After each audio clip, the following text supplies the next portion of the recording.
Musical Talk, the UK's independent musical theatre podcast.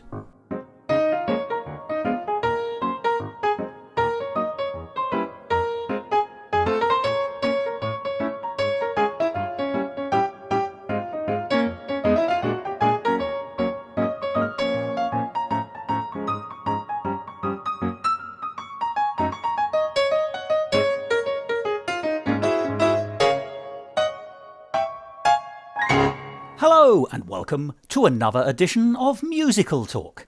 I'm Thos Ribbits, and I'm thinking what a shame it is that Alfred Hitchcock never got round to directing any musicals. I'm sure we'd all be ready for North by Northwest Side Story. Well, today brings us back to the Edinburgh Festival Fringe. Now, you might say, well, this year's Fringe was so negligible, is it really worth discussing it? But the answer, of course it was, because even though it was considerably smaller than it's been for generations, at least it took place. There was a physical, in-person Edinburgh Festival Fringe this year, and, as you know if you listen to Musical Talk, also a virtual Edinburgh Fringe. Now, for those of us who like musical theatre, most of the stuff that we enjoy, the musical shows, were to be seen on the virtual side of the Edinburgh Festival Fringe 2021. But there were some offerings to be seen in person, actually, if you had gone to Edinburgh itself during August. And today we're going to hear from someone who actually was there. A report, if you like, from the field. And that person is an old friend of Musical Talk. It's Josh Clark. Now, Josh, you may remember, has been an actor, a musical director, a performer in a band, in a show. He's been a reviewer, and more than anything else, he's been a stalwart fan of the Edinburgh Festival Fringe for many years. He and I go way back now, and he's a frequent appearer here on Musical Talk because his views are always interesting. So this week and next week, you'll be hearing a conversation that I had with Josh about this year's Edinburgh Festival Fringe in both its incarnations, the in-person Fringe and the virtual Fringe. Next week there'll be a bumper edition where he and I discuss the virtual offerings, but this week I thought it would be interesting to hear from Josh about what it was like to be at this year's Festival Fringe, because it would have been like no other experience of the Edinburgh Fringe in living memory. And then a little bit later in the show, I've dug out some treats from the now extensive Musical Talk archive that reflect the conversation and allow us to hear again some shows which have really stuck in the memory from the past of the Edinburgh Festival Fringe. So that's enough waffling from me, I'm sure you'll agree. So instead, why don't you staple yourself into some kind of restraining device, make sure that your earphones are in place, and enjoy this conversation with the ever-excellent Josh Clark about this year's Edinburgh Festival Fringe in person.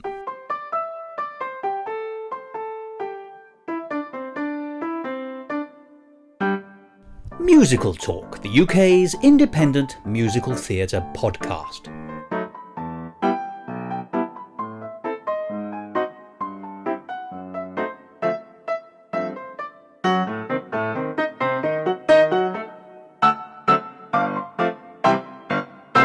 Josh, can I say, first of all, always good to see you.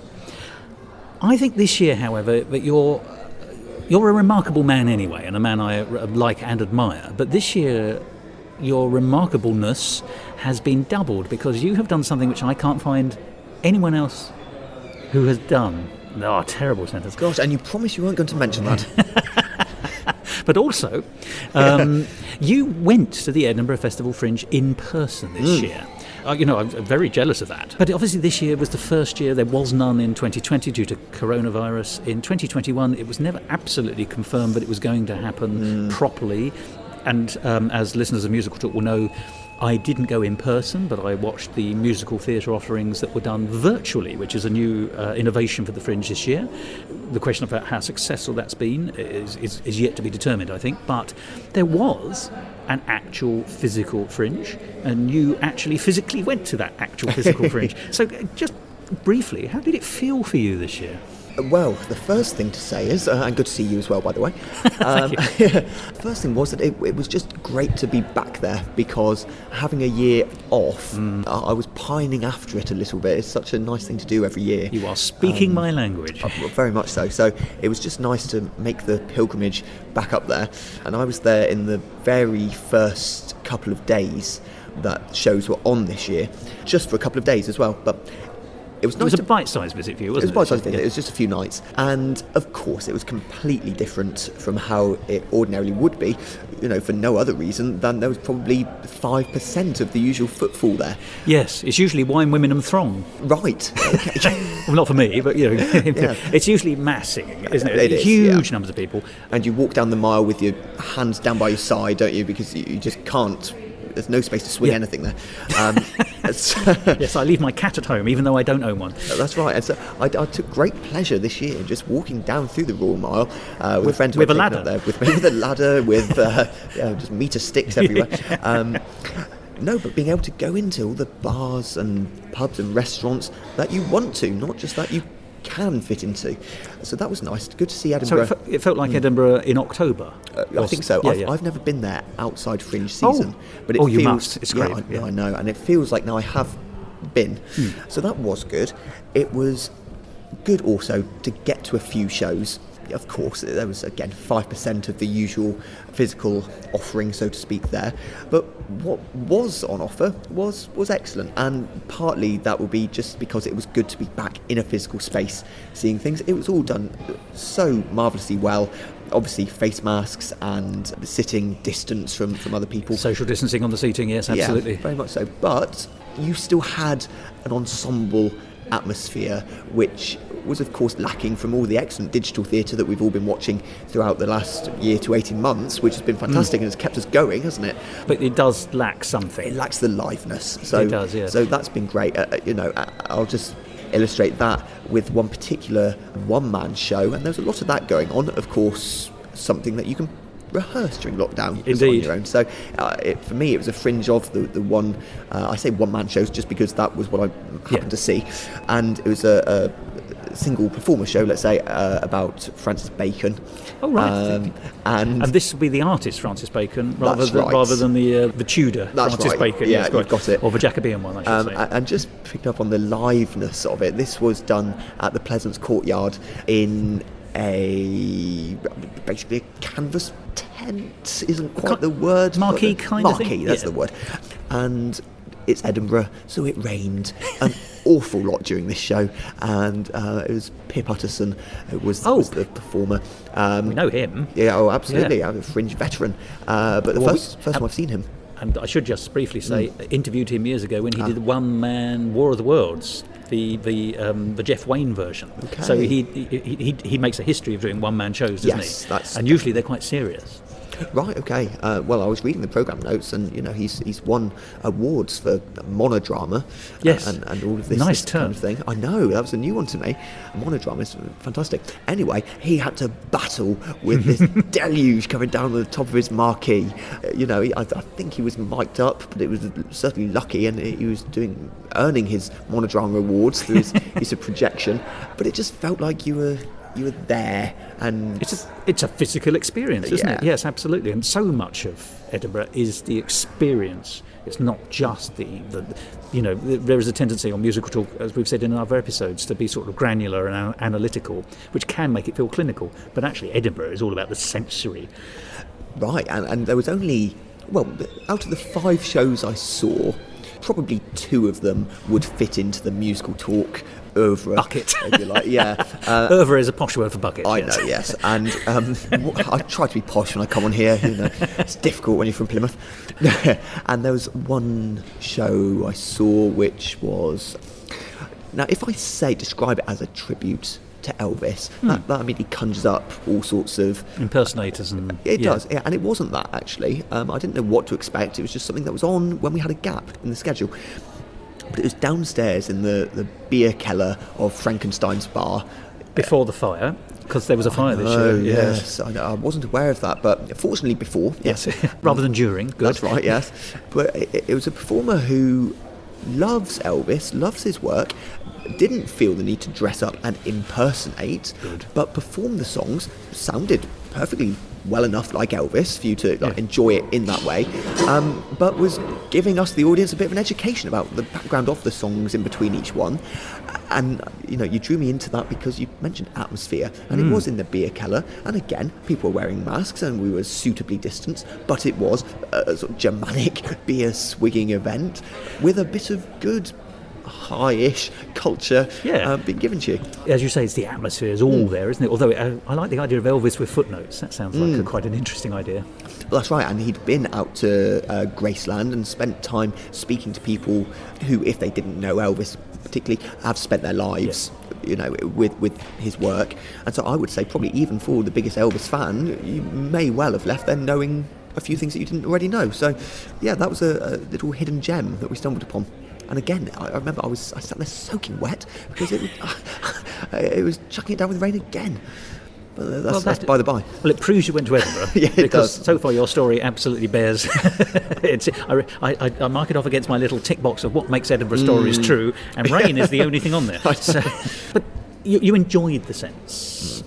Can I ask, however, because I noticed, because I spent a lot of time umming and erring as to whether or not I was going to go, and in the end I decided I wasn't, because there just wasn't enough musical theatre for me to make it feel like it was worthwhile. And there were various other factors as well relating to COVID restrictions, etc. But there just wasn't enough material, I thought, to make it worthwhile. But I did notice that such shows as they were on, not just musicals, but there was a lot more variety in venues. There seemed to be a lot more schools being used outside.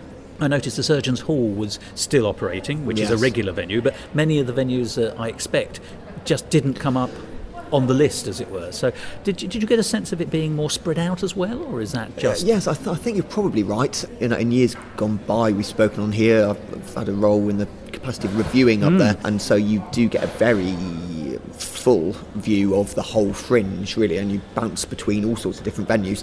The 5 shows that I saw this year were largely concentrated in the Pleasance, the Courtyard. Yeah. Then, yes, we had Frankenstein's, and all the others were done in the Spiegel tent. Which are grand marquees, but with a bit more wood. And this was Assembly. I do believe that was Assembly. Was it in George Square? That's right, yeah. That's right. Historically, George Square's, in the last few years, has been divided up, one half of the Assembly and one half of the Cow, the underbelly. Yes, and that's what I was just debating, but I'm almost certain it was Assembly there in the Spiegel tent. So there was that, but for the first time, my accommodation that I was staying in was in the old town. So how Georgian? It was down some lovely streets. The proportion of cheesemongers to residents is the highest per capita, in my own estimation, of anywhere I've ever been ever before. About 5 I used to walk past on a daily basis. Goodness me. And did you walk more carefully? Oh no! Was that the sound of a penny dropping? Gosh, it was. I knew the way you said that. I thought there must be a cheese joke. But anyway, to which the response is cheeses. Yeah. Oh my goodness me! Fantastic. Well done. Well, I feel that you led me to the place where these jokes were possible. So thank you. No, you've got to take every opportunity, really. But anyway, the point I was going to make was that because I was walking in from the opposite end of town from usual, I was seeing other venues, and they, in typical Edinburgh Fringe tradition, had the number of the venue on a big placard outside. Exactly, and so you could still walk quite far out of the main centre, if you like, and just see, as you quite rightly say, very obscure, nondescript buildings that would not look like a performance venue, but with a number. So it was nice to see that in some way there was still enough to sustain Edinburgh as a whole having the festival. Yeah. And we should always say that, whilst there's a focus on the middle, of course there is, it has always had venues all across the city and beyond, actually, as far as Leith sometimes. Well, that's right. One show I saw, which I think was the Ivor Novello story 3 or 4 or 5 years ago, I took the bus up to Musselburgh.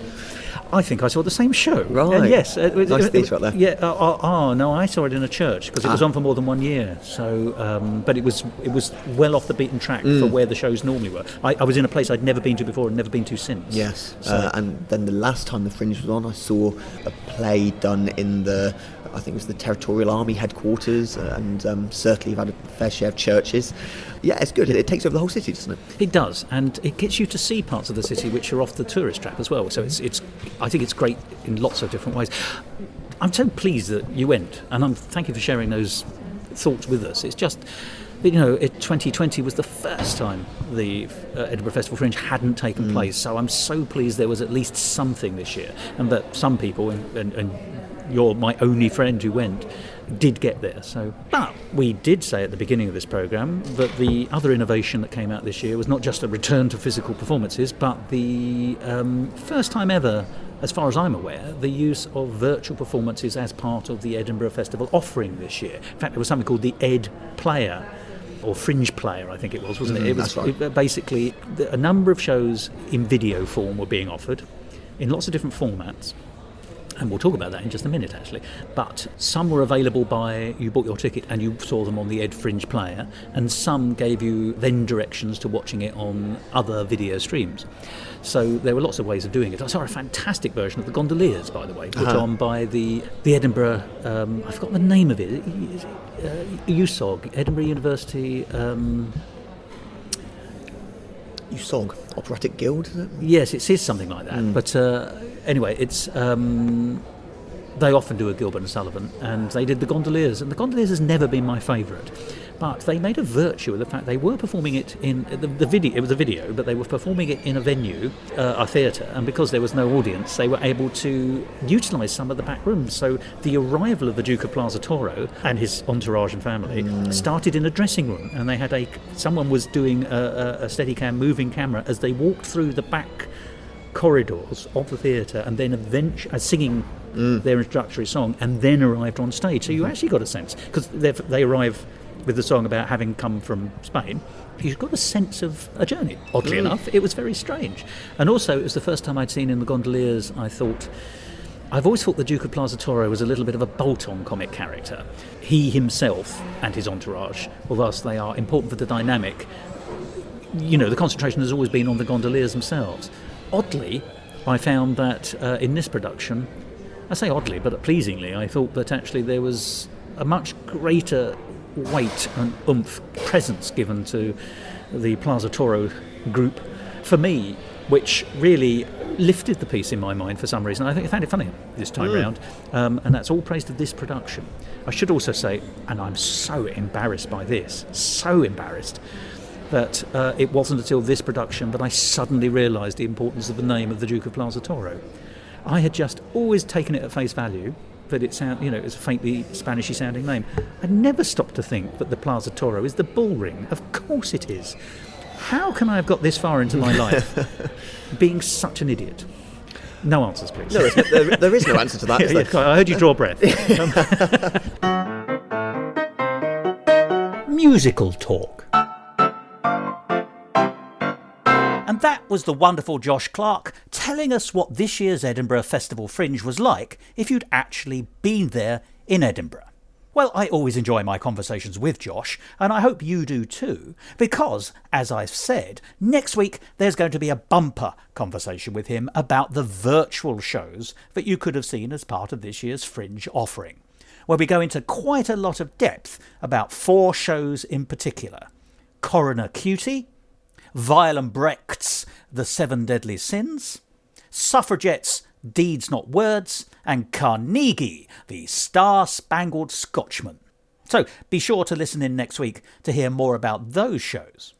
However, we aren't finished quite yet here on Musical Talk for this week, because I thought, bearing in mind that in that conversation that you've heard already, Josh and I discussed the wonderful Pip Uttan. I'm afraid I think we might have got his name wrong in the conversation, but his name is Pip Uttan, and his history of delivering one-man shows of some distinction at the Fringe for years immemorial, it must be said.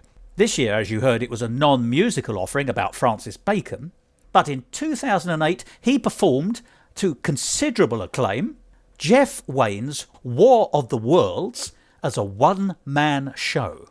A remarkable feat in its own right, and a highly entertaining hour. And it was a show that I saw. So, as we've discussed Pip, I thought it would be a good idea to replay the short interview I conducted with him in that year, 2008, about that remarkable show.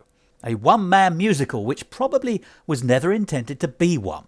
And then after that, I've also provided the recording of an interview I recorded in 2014 about the Ivor Novello story. Because once again, as you heard, both Josh and I saw it, although in 2 different venues and at 2 different years. But what a wonderful piece of musical theatre performance that was.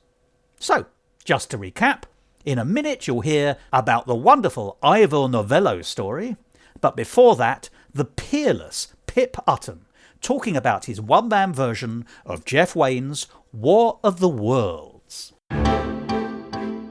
Musical talk.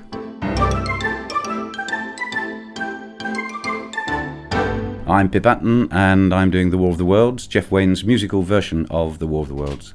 And what's interesting, if I may say, is it's just you doing. It's a one-man show, isn't it? Yes, it is. Yep. Now that's actually one of the reasons I came to see it. I saw it on the sheet, as it were, and I thought, one man doing Jeff Wayne's War of the Worlds. Yep. How fantastic, wonderful. How did this come to be? How's this project? Well, the music has always been important to me since I first bought the album back in 1978 or whenever it was. And it's just a zany idea that has grown and grown and grown. And this year I hadn't written a new play. I normally bring something new up here every year. And I thought perhaps this is the opportunity to try and do something that is just a bit off the wall. It's stunning, but forgive me, it takes a certain amount of confidence. I mean, forgive me, I don't mind saying, absolutely spellbinding. We're in a wonderful venue. It's the one of the bellies, isn't it? Yeah, Baby Belly. Baby Belly 1. Yeah. Which is essentially a vault, really, isn't it? Yeah. So it's very atmospheric. It's a stone-walled area. Yep. And you. Yes. And a piece of Hessian sack, by the way. Yep. I think That's about it. Just for colour. Yeah, it's nice and easy to travel with. Me and my sack. Yeah. And you hold it for an hour. I mean, and Yep. you're absolutely spelled because really it's great storytelling. There's songs in it, and you do use those songs, and I'll be asking you about that in a minute. But Yep. you're obviously a raconteur of great renown, I suspect. Well, Thank you very much. I mean, I act. I've never thought of myself as a storyteller before, and I mean, I've seen a couple of storytellers while I've been up here who I thought have given sort of master classes in storytelling. Normally, I do quite serious theatre pieces, and they're all one-man shows. I mean, I occasionally work with casts, but I quite like the fun of being just up there on my own. It means you can't watch anybody else unless you fall asleep, and then you can... Yes. You're very brave, if you don't mind me saying, but spellbinding is absolutely the word, because from the moment you leap in from, as it were, don't you, right at the beginning, Yep. from behind us all. We take our seats, you leap on the stage, and then for the whole hour, and all the heads were watching you as you went. It was very interesting, I thought. When it works, it's the same as any theatre. When it works, it's magical. There are times when for some people it doesn't work, and then you tend to focus not on the 90% of the audience that are watching and listening, but that one person who's falling asleep or looking at their watch. Has it been well received? So far, I mean, the audiences have not been too bad. They've been about the size you've seen today. It would be quite nice if they were twice that size. Of course. But I mustn't forget, this is the Fringe. And we haven't had a review yet. Have you not? Not yet, no. So I'm waiting. But that doesn't bother me too much because the show's improving. It had never been performed before I got up here. And so the first day, which was just over a week ago, was the first performance of it. And so it's now just bedding in. I'm just beginning to realise where the songs are and how much time I've got in between each one to get what I've got to say in. And that's talking about. Let's talk about the music in this. Yep. It seems almost seamless as well. I mean, you have the music in the background, so there's Yep. almost some music almost all the time. Yep. And it's the original orchestrations, isn't it? It's backing tracks. It is. They're the original backing tracks. It's been edited by Jeff Wayne and his technician, and they've done it, as you say, quite seamlessly. I had to send them timings of each bit that I needed, and then they just spliced it or stuck it or whatever musical people do together. So you are, in fact, sort of performing yourself live to meet the proper cues. It's not any clever gizmo wizard that's, you're on a semi-loop waiting for you to come along and jump on, as it were, like Chico Marx used to say, jump That's on right. when you see the beginning. Yes. No, there's nothing like that. The technician puts the sound on at the beginning and then switches it off at the end. Oh, goodness me, right. Well, in which case, that makes it doubly impressive, if I may say. Now, what did I want to say? You've obviously had some collaboration with Jeff Wayne about this, which is quite impressive in its own right. Yeah, we met once, and I think he thought he was just bemused by the whole idea. I mean, they do grant the rights to lots and lots of people to do the full show, but I think he was quite bemused by the fact that one idiot was going to stand up there and have a go at it himself, which is why he's given me so much support, I think. And that's in its own way must be very confidence boosting. It is, yes. Fortunately, he didn't hear me sing before he gave me the support. So, But it's like I won't say an ego trip, but it's almost like fulfilling a dream or an ambition to actually stand on a stage and sing a rock song, a famous rock song.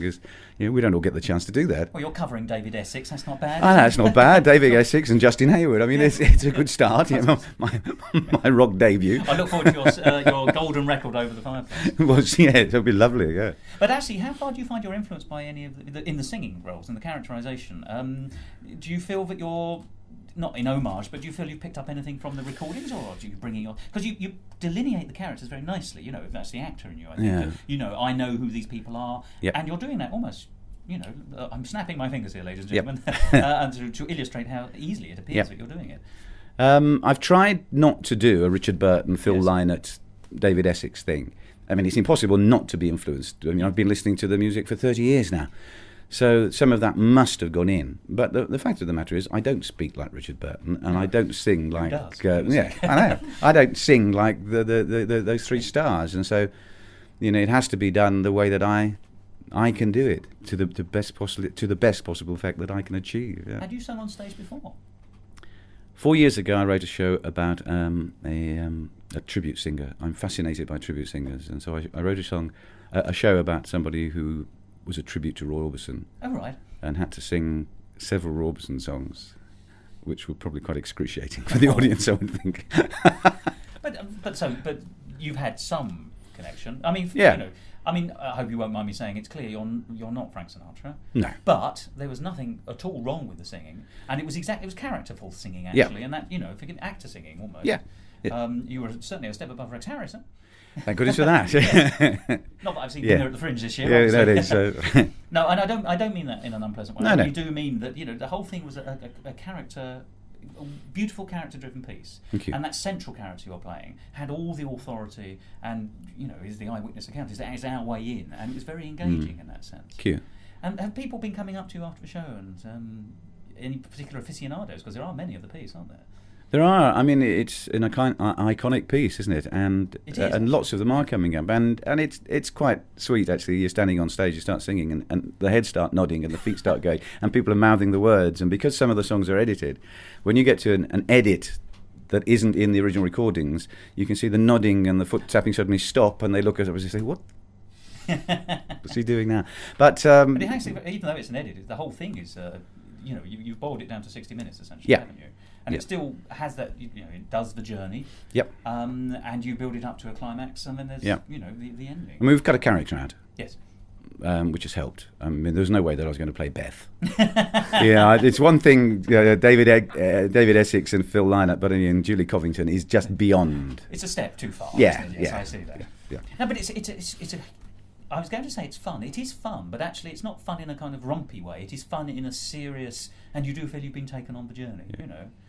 Somebody described it to me yesterday. Said it was epic. Yes. Which I think was it's the only person who said it. I mean, you've also got very striking eyes. You've just taken your spectacles off actually as we say this. But I remember on the stage, they're blue or green, aren't they? Blue, yeah. Yes, exactly. And what I noticed was that actually they also help draw you into the. I mean, forgive me, you're using all your skills, and you're extremely energetic. You seem to be bounding up and down steps and it's important. I mean, in Edinburgh you eat and drink so much, you've got to get some exercise somehow, and sitting on a stool and telling jokes isn't the way you can do it. No. So you've got to bound around a little bit. So where would you what are the legs for this? Where is it going? Well, I don't see any reason why it couldn't go anywhere really. It's a very small, compact touring show. It would draw an audience for any venue, and of course most venues can't stage the big all singing or dancing. We've seen arenas now, yeah, and things like that. Yeah, and unlike lots of music, unlike lots of shows, lots of shows feel threatened by small scale touring shows doing the same thing, but this doesn't threaten Jeff Wayne's musical version. If anything, it just provides another feature, another asset, another string to the attraction. It's complementary as well as complementary, I think, in many ways. Yeah. And it is actually coming. His sort of Meister show, I suppose, is actually coming to Scotland next year. It's coming to Scotland. two performances next year. But you can find out about all those on the web. Be on the web, won't it? Yeah. But let's hope also that your show goes on further. Thank you very much. What personally have you got lined up? I've got a tour of the Netherlands coming up in February, March. I've got performances in Germany, and Belgium and Poland and touring the UK. Goodness me, if you don't mind me saying, what a polyglot. Tell me, do you have a website?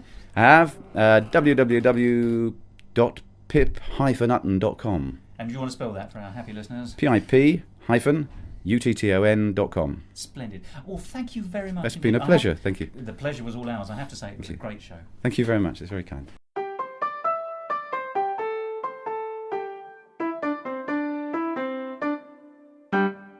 Musical Talk, the UK's independent musical theatre podcast.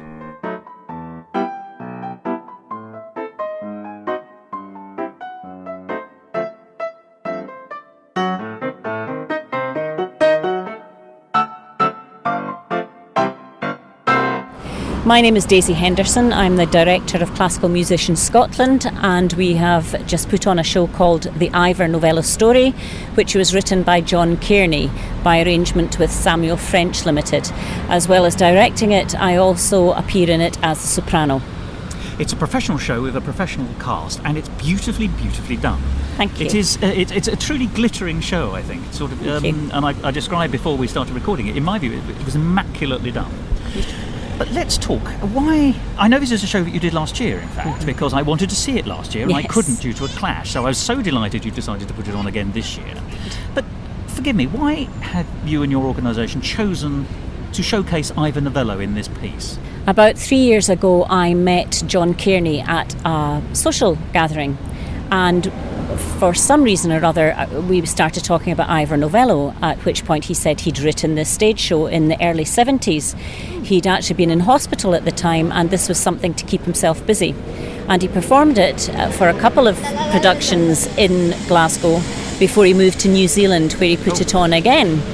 And he had always wanted to see it. That's a big tour. A big tour, a very wide tour, yes. And he'd always wanted to do it again. And I said, well, if he didn't mind if I took it and had a look at it and saw what we could do with it, at which point he was very delighted about that. And it's a good piece. John Kearney gave me 2 very large, very messy folders full of script and music, which took me well over a week to go through. And I think he had used more than one accompanist in the past, and they had put their own markings all over the music. And it meant that some of the things we didn't want to use musically because it would have made the show too long.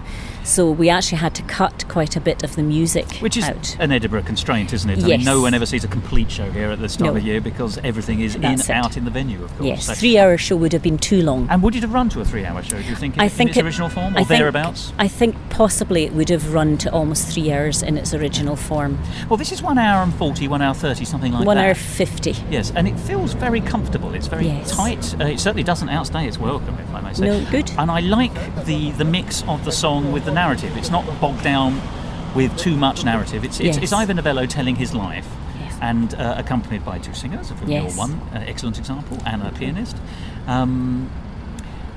And it sketches out the highlights of his life and illustrates them with appropriate songs. So it's not it's a chronological life story, but it's not a chronological listing of his songs. Yes, I mean, if you knew a lot about Ivor Novello, it's not exactly accurate. Well, it is accurate, but it does miss out quite a bit of his life. It can't be the complete story. We can't do everything. But it's a point-to-point on the headlines, if you like, yes. isn't it? Thank you. So you were attracted to the piece having seen it. So you were given this bundle of paper with all these markings on it. Yes. And you did the filtering. I did the filtering initially, and then I was thinking, well, we really needed a very good Ivor, a very strong Ivor. And a friend of mine, Taylor Wilson, who was our original mezzo but couldn't unfortunately manage these Fringe performances, had suggested James Dinsmore, who I'd known in the past through working at Scottish Opera. And James was perfect. And James used to be a lawyer. Oh, really? So he's very good with the spoken word. And the pair of us sat down and went through the script, and we changed the order of certain things and moved things into different positions. Which you have to do when you're condensing as well, don't you? I think you have to. When you write something, it has its natural rhythms. Yes. If you're condensing it, then it will have different rhythms, and you want to make sure they are the maximum, Yes. you're getting the best out of the piece. Yes, So. and also what we found was that John Kearney had written an awful lot of the narration for the character of Ivor, and we thought that was a huge amount for one person to learn. So Particularly when they're singing as well, because he does sing in this, doesn't he? In a way that Ivor didn't, of course. Yes. And so we thought, well, we'll give the soprano and the mezzo a little bit of narration to do as well. So we felt that worked quite well. That balance works really well, because it also allows you, not that there's comment and editorial, but it does give you that second set of eyes, doesn't it, on the character of Ivor. Yes.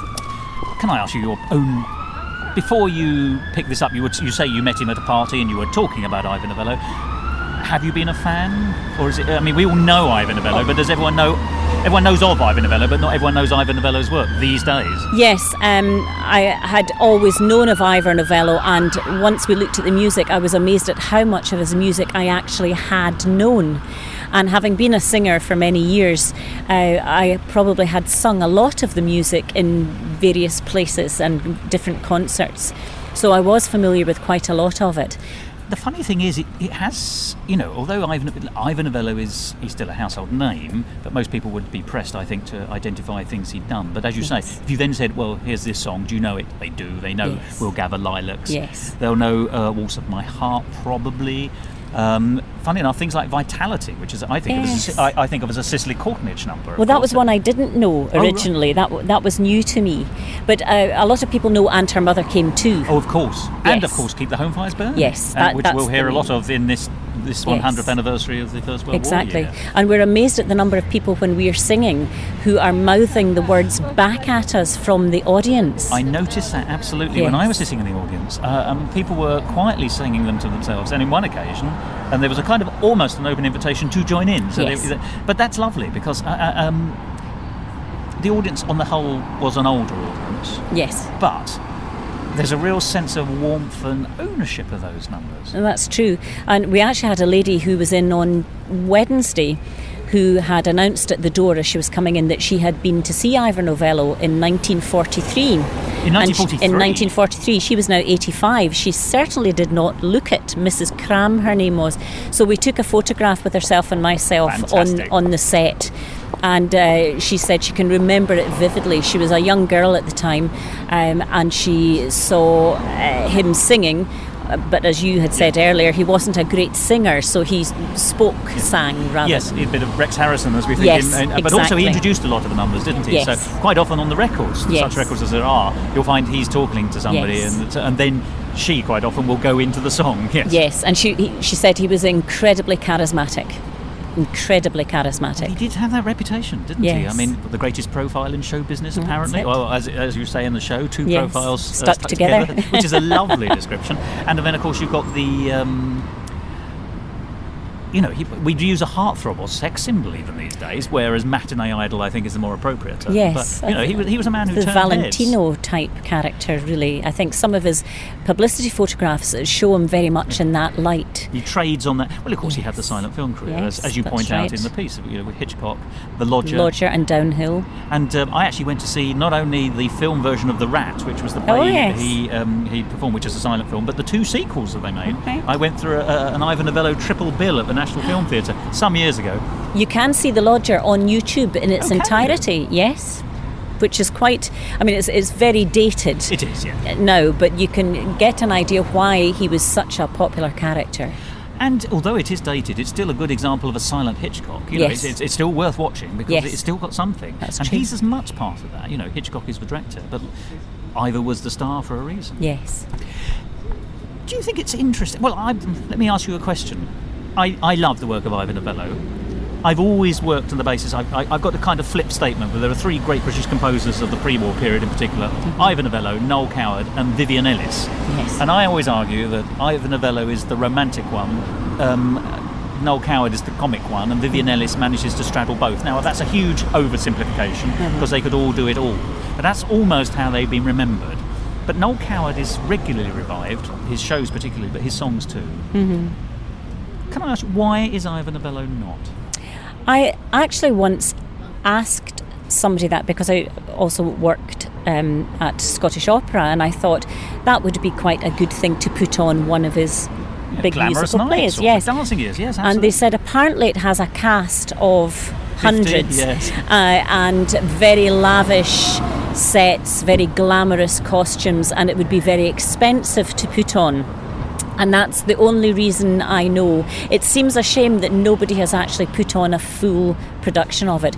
But whether the full production, taking it away from just the songs and adding in all the dialogue, would then be a little too dated now, I don't know. I would love to be able to see one. So would I genuinely would. I mean, there is, over the last few years, there's been sort of pub versions of one or two. And The Dancing Years, I think, was done in a pub in London a couple of years ago, which presumably didn't have a cast of 50 or 100. No. And you do wonder, actually, whether that's a glib statement, where actually, you know, all modern shows would be boiled down a bit. You wouldn't expect it to have 100. No. And does it actually need 100 characters? Yeah. But the thing I always wonder about is it partly because, I mean, today was a very good example. It was beautiful. The performances were beautiful. The selection was beautiful. The accompanying music was just, you know, it's flawless. A flawless gem today.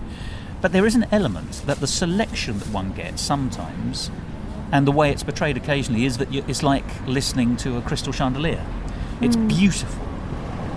But they're all played in that, because they're quite often played in a recital, in a concert environment. Yes. And you wonder what it would be like listening to it with an orchestra.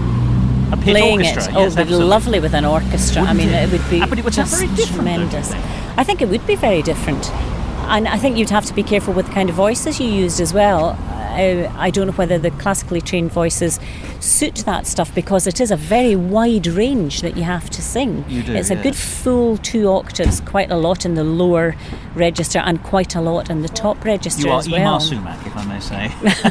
Thank you. That was meant as a compliment. She had an enormous range, 8 octaves or something ridiculous. wow. Yeah, something stupid. I don't know if that's a possibility or not. Well, I think it probably wasn't 8, but it was, No. it was such a large number that she Yes. was considered sort of that kind of thing. Wow. Really. But there's also the other thing, which is in the selections we get all the romantic ones, and indeed a lady as she left was telling your accompanist who was standing at the door, Bill, you know, how romantic the whole thing was, and of course it is. But Ivor Novello did write lots of comic numbers. Yes. And Her Mother Came Too. Yes. Is a fine example. Vitality is actually a very upbeat number. That's It's right. It's not slow. It's not sentimental. Although there's nothing wrong with slow and sentimental. But there's so much more to Ivor Novello, and I'm always wondering, is there any scope, do you think, for a concert of Ivor Novello's up numbers, his funnier numbers, or at least concentrating more on that? I'm sure there must be. Did you ever see the film Gosford Park? Yes, Where because they- it was the chap that played him, the actor, I can't remember his name. Jeremy Northam. Yes. He was. He did that very well, and that's quite often remarked upon, that he was playing the part of Ivor Novello. Well, I think it's just put a little bit of energy into the Ivor Novello Yes. legacy, as it were. But the thing I liked about one of the many things I liked about Gosford Park was they had him as Ivor Novello entertaining this country house dinner party. Yes. With some of his own songs, and they picked not only the famous songs, but they did pick a few of the upbeat numbers, one or Yes. two of which are excellent. Yes. And you don't hear very often. It's bound so- to be right on the night, Well, that's a good which one is as really well. tongue in cheek. It is, isn't it? Do you know, Yes, it's everything about- goes wrong. Yeah, yes, it's Yeah. it's a show business song. Yes. It's an anthem in its own way, in a strange way, isn't it? It's about it's well, it's actually a little bit like There's No Business Like Show Business by Yes. Irving Berlin. Same sort of style, Yes, isn't is, it? You're hoping for the best, and then you're drummed out of town because it's a flop, unfortunately. Yes. So your own history of Ivor Novello, such as it is, then, which you were saying that you did have this interest, but has it developed? Has the show? Oh, I 'cause think you've been with so. the show for a while, haven't you? Yes, well, we Year or started two. working on it in 2011, and our first performance of it was in January 2012. And we've performed it all over Scotland. Yes. We've taken it up to Skye, and we've performed it on Mull, so Oh, we've really? taken So you it to really the have islands as well. Once again, another tour. Very Yes, good. and after this week of 5 performances at the Fringe, we have one at Couros Festival on Sunday, and then we have another 6 throughout Scotland in September and October. So there's a chance to see it beyond Edinburgh. Yes, Very definitely. good. So do you have a website, by the way, where people can look? Because people will be Certainly. interested. Yes, the website is www.classicalmusiciansscotland.com, which is a huge mouthful. I apologise for that. And if you click on the Ivor Novello story, go to the artist list and click on the Ivor Novello story. That will give all the dates of where we're performing it. Wonderful. And how's it been going down in Scotland? Surprisingly well.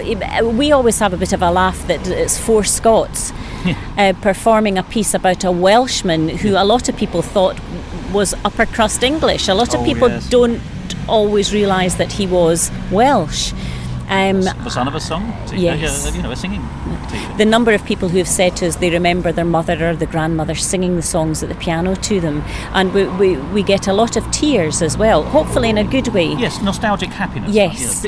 Yes, melancholy and bittersweet. Yes, especially at Keep the Home Fires Burning, we get a lot of people who are visibly moved by that. And what do you put that down to? Because I think that is a powerful number. Forgive me, I'm a young man, you're a young woman. We were not involved in the First or Second World War. no. And it's a World War I anthem. It's yes. very nearly 100 years old this year, I think. Yes. And yet it still has the power to somehow to move people. Why is that? I mean, of all his songs, I think it's. I mean, we'll Gather Lilacs is the one everyone sort of thinks of for the romantic stuff, but this has got some kind of real tug on the heart. I think if many people were asked what they felt was the song that epitomised war, I think that would be probably the one that 80-90% of people would say it's the one that most people know. And if anybody has sons or nephews or relations who are serving in the armed forces, they will know it as well. It's hard to know. I think it's partly the tune, because it's such a beautiful tune. It is indeed. But it's also the sentiment behind it. Stay strong at home while your sons and fathers and are away off fighting the war. I wonder if it's also something to do with the absolute enormous impact that it had when it started. Very few songs go in, as he says in the show, exactly. Are adopted midway through the song, let alone through the evening when it's first premiered. And yet, it absolutely, had huge impact. Symbolised the war. A friend of mine, I may just drop this in, he's an academic at the University of Southampton, Dr. Michael Williams, and amongst other things, he's an expert on Ivor Novello.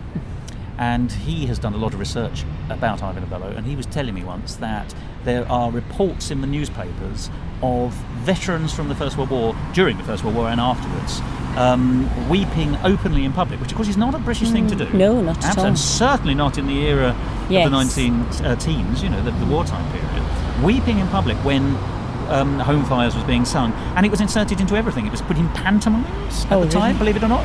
Keep the morale up, but let's have keep the home fires burning. Yes. And people would genuinely and burst into tears on it. And that's you wonder: is it the song?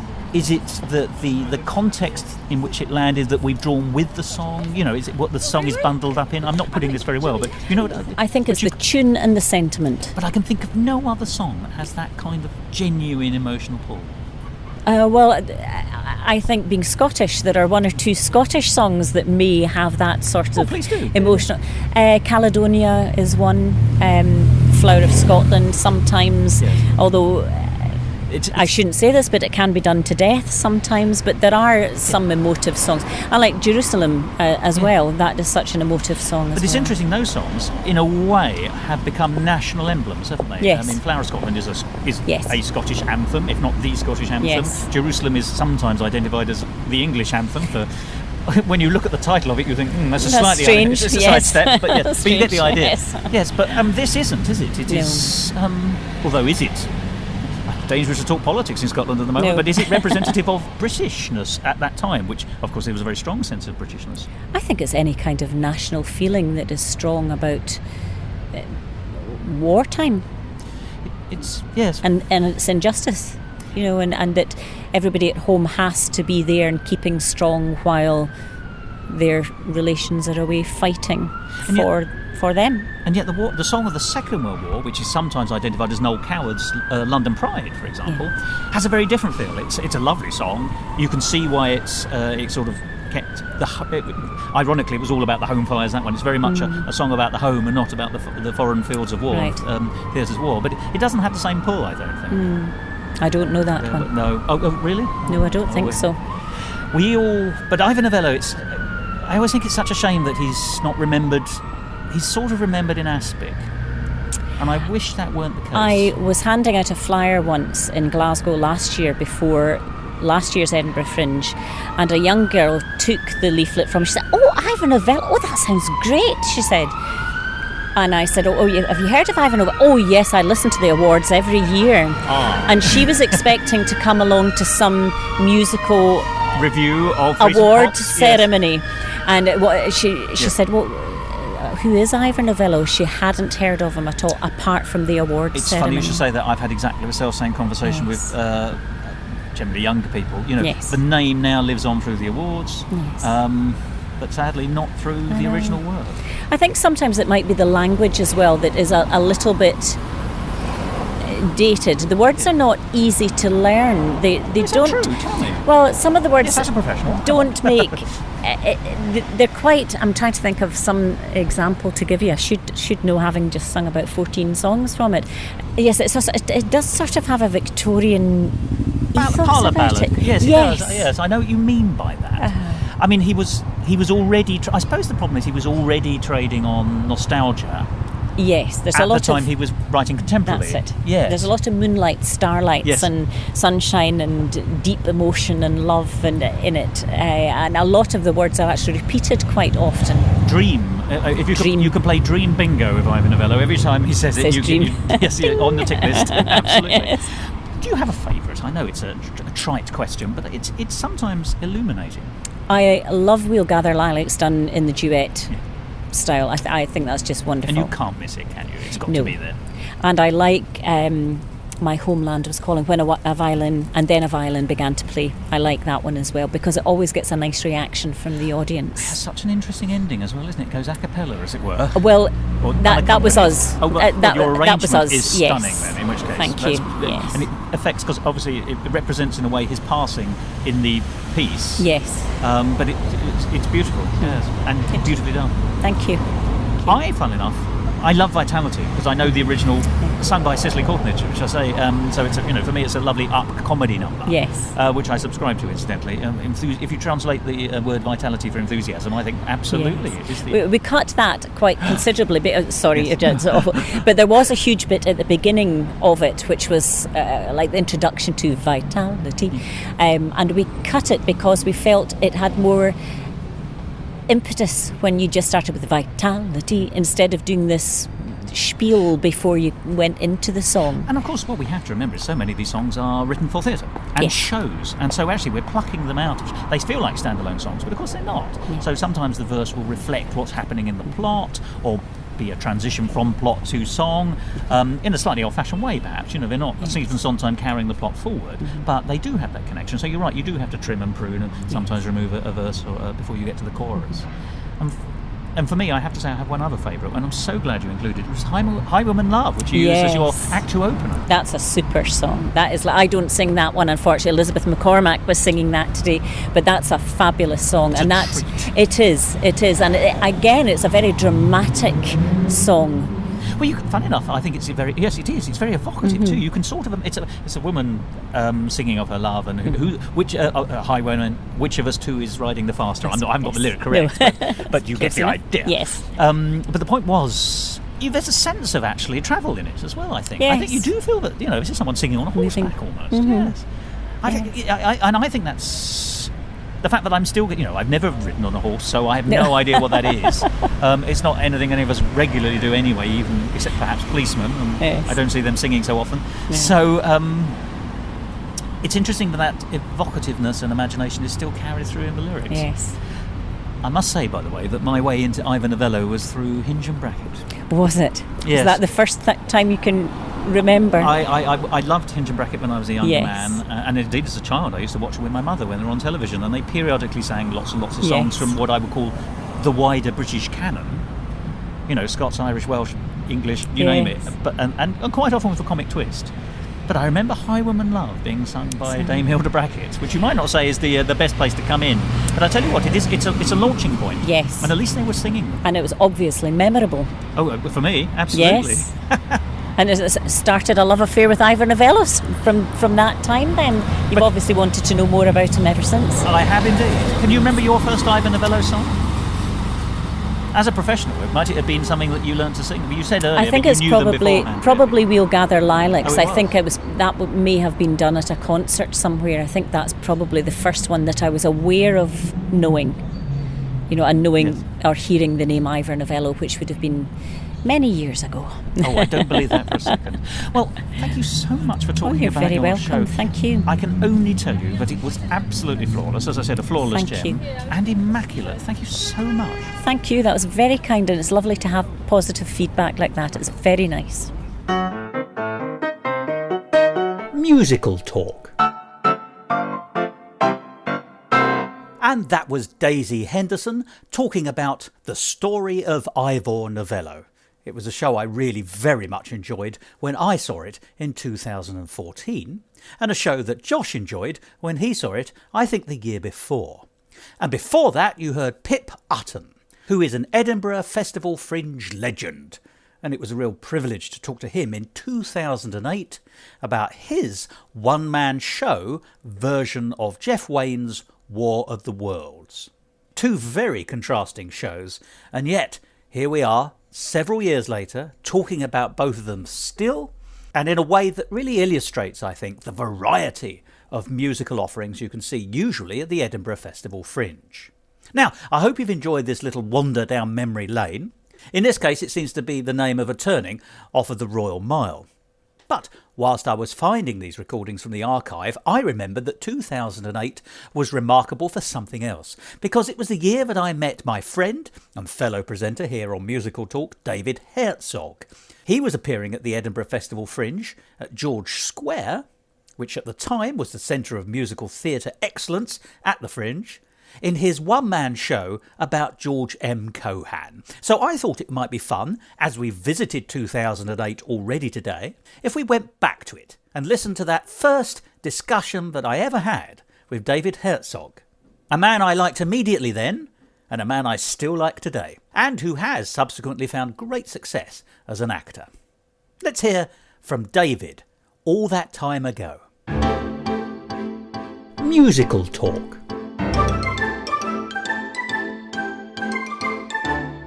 My name is David Herzog, and the show I'm doing is the one-man musical George M. Cohan tonight. Now, George Cohan Yes. is a name that most people who know musical theatre will have heard of. Yes. But certainly in this country, it isn't.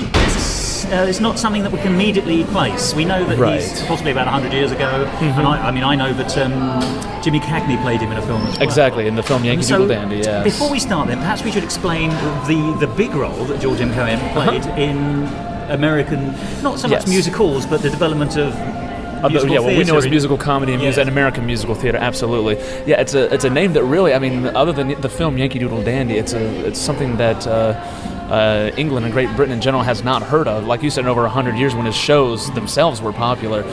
But yeah, he came along. He was born in Providence, Rhode Island, not on the 4th of July as he always would have claimed, just a hair off. But it goes to show what kind of showman he was immediately, if I may say. Well, I mean, and you have to stop, just if I might, talk about that tidbit a bit more. He always said that he thought that when his birthday came around, he always thought that people were celebrating his birthday, which, goes to show you kind of the ego that he built up for himself. But no, he toured around with his family, the four Cohans, and he and his family were pretty much kind of coming up with their own style of American popular music that was being used in vaudeville at the time, but Broadway itself in New York was mostly, revivals of Gilbert and Sullivan Yes. shows. And the Belle of New York, it was still that kind of... Absolutely, it was still that kind of... Semi-operetta almost. Yeah, lots of operettas, lots of, kind of those melodramatic love songs that were popular of the day. Florenz Ziegfeld was the first great impresario of Broadway, and he was bringing the Folies Bergère from France. And that's he was... That was his centenary was last year, of course. That's right, yeah, that's absolutely right. And so he pretty much started Broadway with just these big, extravagant follies. So Cohan was the first person to come around and really take what they were doing with vaudeville, the American popular music, and really take all the popular songs at the time and put them into one cohesive show. And so by doing that, he created the formula for what we use today for American musical theater. So the father, in many ways, of the American... Absolutely. Not which is about, what we yeah. all have today, frankly. That's what Absolutely, this yeah. entire program's about. So yeah, and so since then people have kind of melded his forms and his ideas with the operetta and some of those styles, and so yeah, so that we have all the wonderful varieties of shows we have today because of him. So. And he's a double threat, really, isn't he? Because he's not just he writes, but he performs as well. Oh, he did everything. He produced, triple threat. he wrote, he directed, he produced, he choreographed, and he usually starred in all the shows that he did on Broadway. And by the time that he died in the 30s, he had either starred in, written, or produced in over 50 shows on the Broadway stage. So tell me, David, your connection with him. With the piece. Yeah, well, with the piece, that's right. Mm-hmm. Is he somebody you've always admired? Absolutely. Well, the show came to me when I was working in Rochester, New York. It starred the original guy who did it off-Broadway in New York City. And I actually simply stage managed it for him. And so I got to know Johnny, who was the original star of it, and Chip Thos, who was the author, who wrote a brilliant script for it. And basically just developed a friendship with them, did some work with Chip in New York City, and then now I'm studying at the Liverpool Institute for Performing Arts, and this particular show is my master's project for LIPA.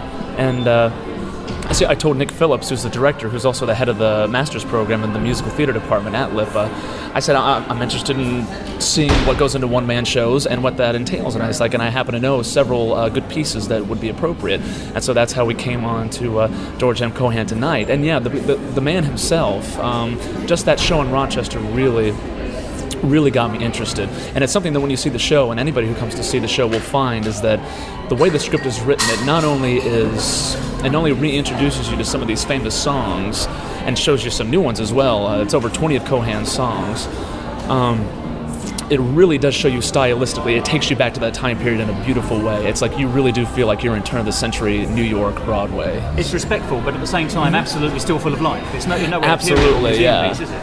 Absolutely. You know, a lot of musical comedy at the time, especially what Cohan started, was these big, brash, musicals that had a lot of... a critic today who just reviewed the show today for the Fringe website said that it's a very male energy that a lot of these musical comedies have back in the day. And it's true, even when you had women like Ethel Merman coming in, there's still this great male energy coming. We were talking about the triple threat. Now, yes. if he could do everything, where does that leave you? Can you do everything? I mean, I noticed already you're wearing tap shoes, which is wonderful. Right, I'm wearing tap shoes. Unfortunately, I don't think this particular production doesn't showcase the tap that well. The show is normally an hour and a half long without intermission. Here, for the purposes of the Fringe, it's been reduced to about an hour 10, hour 15. So consequently, we've had to cut a lot of the tap numbers, so it doesn't showcase the tap as well as it should. But yeah, when it comes to embodying his persona, it really is. There's still quite a few good tap numbers, but like I said, singing-wise, script-wise, it really does have all of Cohan's brash personality, kind of his cheekiness, his bit of his ego when you see some of his characters on stage. But really, I mean, the show is him trying to express something to the audience, trying to gain their appreciation, gain their support, make a connection. Absolutely. So it's more about his cheekiness rather than his ego. But that whole brash personality, the way he addresses an audience is still all there. So the dancing, the singing, like I said, not just the popular songs that we're used to, but like I said, over 20 more stuff that people, definitely in this country have not heard, literally, like I said, in over 100 years. This is the first time these songs have been sung. Would you care to mention just the names of one or two of the better-known songs? Better-known songs, I'd say, in this country, at least, probably his most popular tune is Give My Regards to Broadway. Oh, a tremendously well-known song. Tremendously well-known song. It's one of the great anthems of America, of musical theater in general. I would say the second more well-known song for people who haven't seen the film Yankee Doodle Dandy would be Over There, which, of course, was the popular song, I think, with most Western countries during World War I. Yes. Was easily the most popular one, and consequently it was used again in World War II for a lot of folks. Then the song Yankee Doodle Boy, which, of course, Jimmy Cagney made famously popular in the film. So, yeah. Now, George Cohan didn't have... Well, he had one or two enemies, didn't he? There was an awful lot of people who refused to work with him and really disliked him. Oh, absolutely. Oh, yeah. I think his very first show, as a matter of fact, got absolutely horrid reviews from people. They called him an impudent interloper from vaudeville who had no business on Broadway. They called him an impudent young smart aleck, was what one guy called him. And they called his first show, which was called Little Johnny Jones, which featured Give My Regards to Broadway and the Yankee Doodle Boy in the show. They called it a freak hit, as what most reviewers were referring to that show as. So you could see that all these people who he'd made enemies as had their knives out. They really ate their words, not more than just a few days after that. So, yeah. But that's wonderful. Forgive me. And how's your show being received? Well, we had our first performance yesterday. It was extremely well received. The buzz in the audience was tremendous. I was very, very happy with it. So it's hard to gauge simply with that one show. But I mean, around here in the venue, it's being very well received. Like I said, we had a reviewer in today, and she was more than impressed with what she saw. So she'll be sure to give us a glowing review, thankfully. So yeah, it's doing very well. And for you, David, what does the future hold for you then? We'll see. Hopefully, I am based in Liverpool at the moment, but I am looking to take this show wherever it can go. The idea of the Masters Project is how well can I sustain this role over a period of time. So hopefully, whether it's here in Britain or whether it's in the States, hopefully we're looking to take the show somewhere else. Are you going to put M in your middle initial? I think so. Oddly enough, my middle name is Michael. Oh, so really? I very well could easily get away with born for the part. Exactly. See there, yes. Oh, that's wonderful. Well, now, before we wind up, because I appreciate timescales, is there a website or anything that you want to Sure. yourself? The two websites that are especially beneficial for this show at the moment is the Festival Theatre website, which is just festivals.ed.ac.uk, and that's for the whole of the George Square here and the Pleasance venue and all that kind of stuff. And then the website for the show itself, that's created by the author and some of his other shows, is just georgeMcohan.org. Simple as that. So. Well, I hope, David, we'll be seeing more of you again, either in this role or in something else. Absolutely. Thank you. It's been a real pleasure speaking to you. Thank you. It's been my pleasure as well.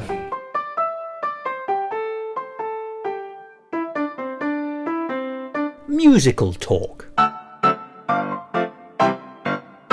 And there we are, the lovely David Herzog in his very first recording for Musical Talk. It was the first time we got to hear him, and it wasn't the last, and nor will this repeated version be either, because I can tell you that he and I have some episodes about Gilbert and Sullivan to be broadcast in the nearish future.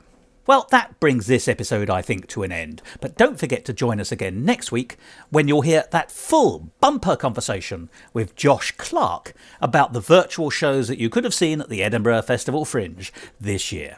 And because that's so good, you're going to need to build up your energy beforehand in order to fully enjoy the analysis and insights that that episode's going to bring you. So I think you really need to recuperate in advance. And the best way of doing that is stopping listening to me now so that you can listen to me again in a week's time.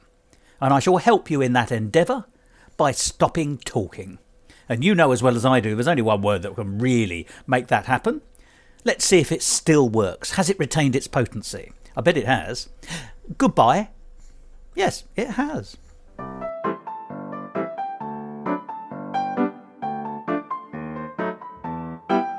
This episode of Musical Talk was presented by Thos Ribbits, Josh Clark and David Herzog, and edited by Thos Ribbits. Copyright Musical Talk 2021.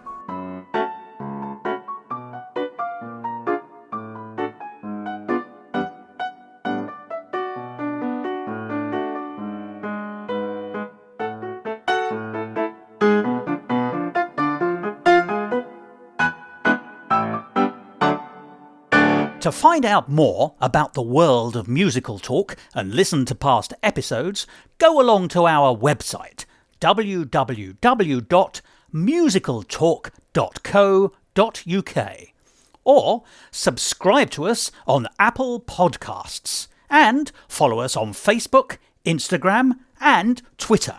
And if you want to follow me on Twitter, you can at Musical Talk Thos.